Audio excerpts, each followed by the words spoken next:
Salam, hər vaxtınız xeyir olsun. Hazırda Avropanın orta mənzilli İlçəm Dabreyev Hava Təqatarı Mərkəzinin model proqramlarının, superkompüter modellərinin yenilənmiş məlumatların tələblərlə tanış oluruq. İyul ayının sonlarında bir istilik dalğası potensialı var və yenidən model yeniləndi və bu istilik dalğası ehtimalları artıq artmağa başlayır, amma ən dəqiq məlumatlar iyul ayının 20-sindən sonra məlum olacaq.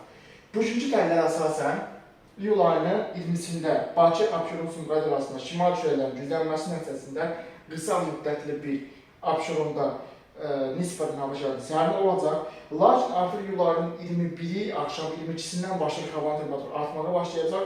Xüsusilə də iyul ayının son günlərində artıq 24-dən sonra isə baxın, deməli, güclü ekstratropik siklon sistemi Türkiyə arasında daxil olacaq. Türkiyədə hava şəraiti kəskin soyuyacaq. Temperatur Türkiyənin şimal-qərb ərazilərində 15-17 dərəcə Selsiya azalacaq. Bu da birbaşa payız havasından keçirilən nəticələnəcək.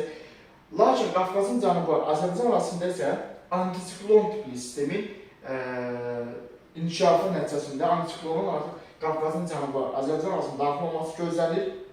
Əslində qalsa Azərbaycan arası sərin siklon sistemi ilə isti atmosfer cəbhəsinin, yəni ekstratropik siklon sistemi ilə antisiklonun cəbhə zonasında yerləşəcək və iyul ayının artıq son günlərində 26, 27, 28, 29 iyulda isə bu antisiklonun mərkəzi hissəsinin Qafqazın cənubuna daxil olması gözlənilir. Artıq bu təhlükəli bir istilik dalğası sayılır.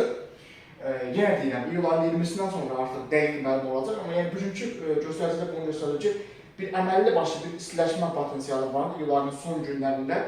Bu da artıq antisiklonun nüvəsinin Qafqazın cənubu Azərbaycan arasında daxil olması potensialı var. Bu da Bakıda temperaturu 40 dərəcədən yuxarı olmasına, mərkəzi alanda isə 42-46 dərəcədə istiliyin baş verməsi potensialı var.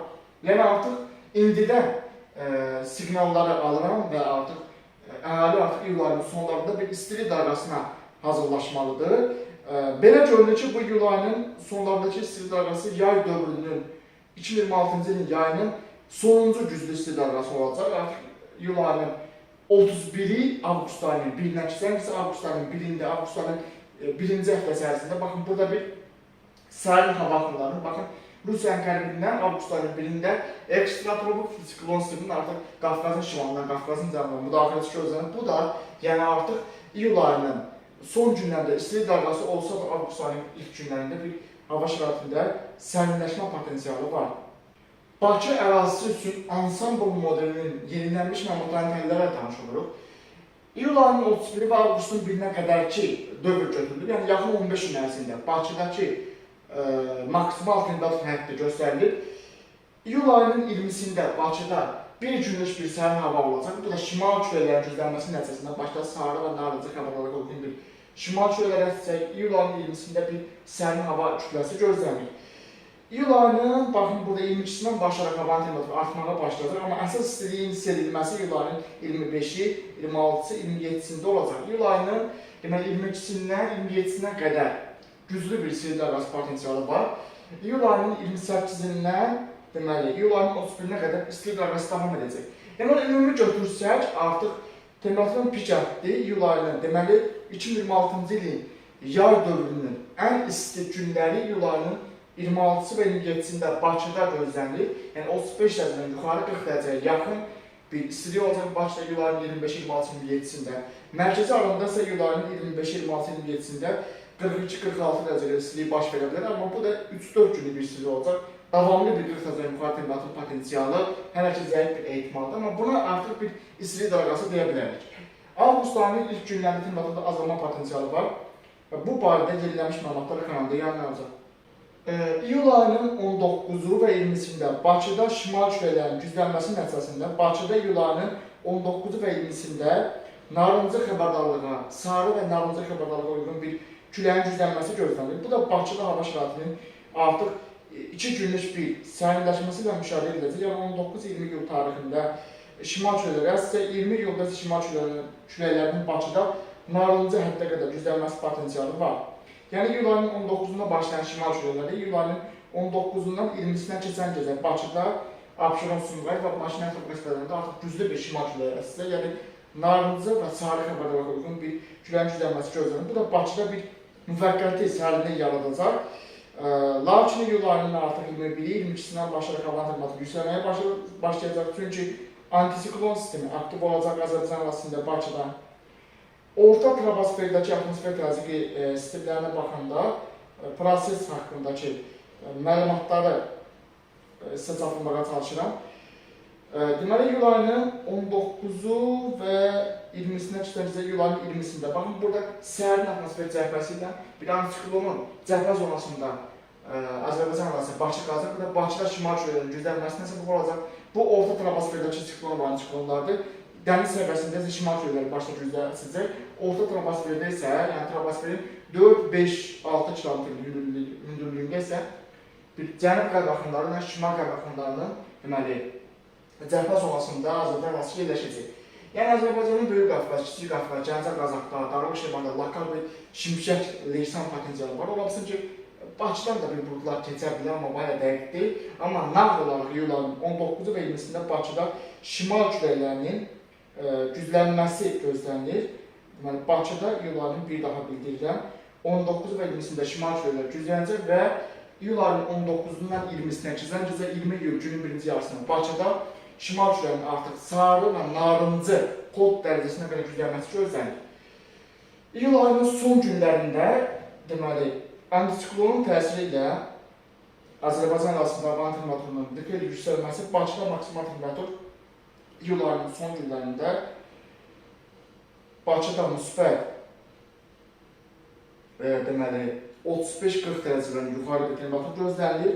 Amma və lakin deməli mərkəzi aralığında iyul ayının son günlərində maksimal temperatur müsbət 42-46 dərəcəyə yüksələ bilər. Amma avqust ayının ilk günlərində isə bir sərin hava dalğasının təsiri ilə hava şəraitinin yenidən deməli Qafqazda soyması potensialı var.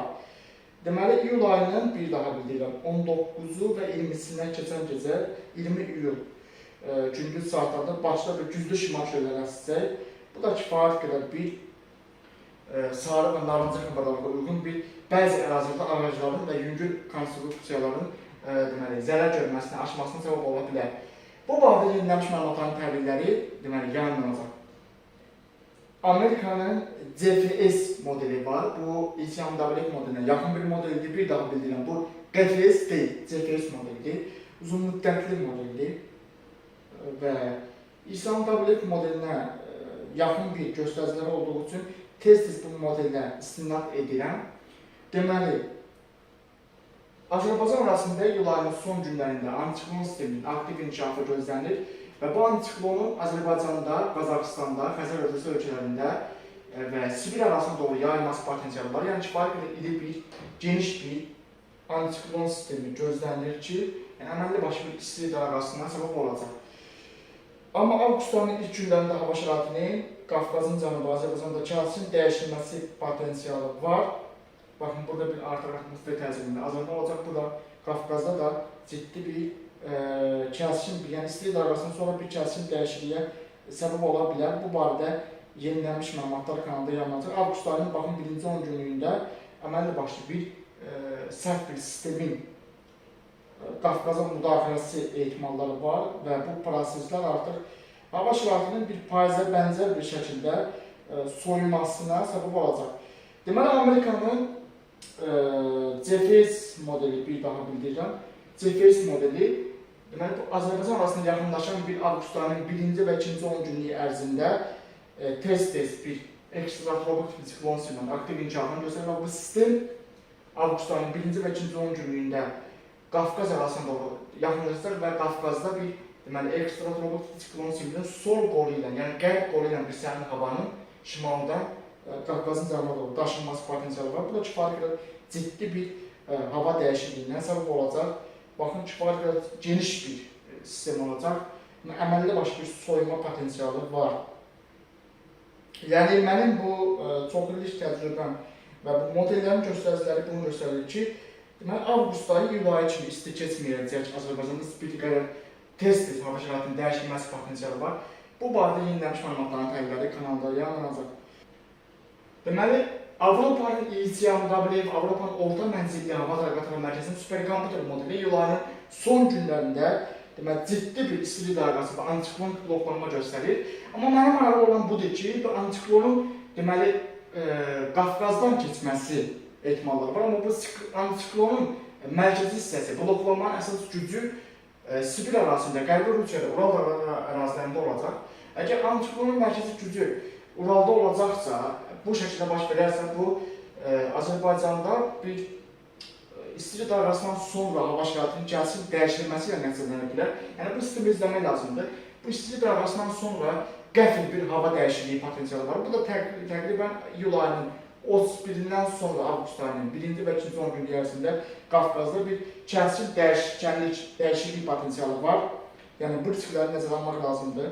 Bu barədə qarşıdakı günlərdə prosesin inkişafı haqqında yenilənmiş məlumatlar kanalda yayınlanacaq. Yəni, bu sistem hansı ərazilərə təsir edəcək və necə olacaq, bu barədə yenilənmiş modellərin tədbirləri əsasında yeni məlumatlar kanalda yayınlanacaq. Bugünkü modellər iyul ayının 19-cu axşamda, iyul ayının 20-sində Bakıda güclü şimal küləklərinin əsməsini göstərir. İyul ayının son günlərində Azərbaycanda və Bakıda istilik dalğası olacaq. Avqust ayının 1-ci və 2-ci 10 günlüyündə isə ekstratronik siklon sistemlərinin tez-tez Qafqaza müdaxiləsi, bu da Azərbaycanda hava şəraitinin avqust ayının 1-ci və 2-ci 10 günlüyündə iyul ayının müqayisədə havanın Azərbaycanda daha tez-tez dəyişilməsindən, bu da yəni uzun müddətli bir istilik dalğalarının baş verməsi potensialını olduqca zəiflədə bilər. Deməli, bu o deməli ki, iyul ayının sonlarındakı istilik dalğası 2026-cı ilin ən güclü istilik dalğası sayıla bilər. Yəni, başda maksimal temperatur müsbət 35-40 dərəcə ilə artacaq iyul ayının son günlərində.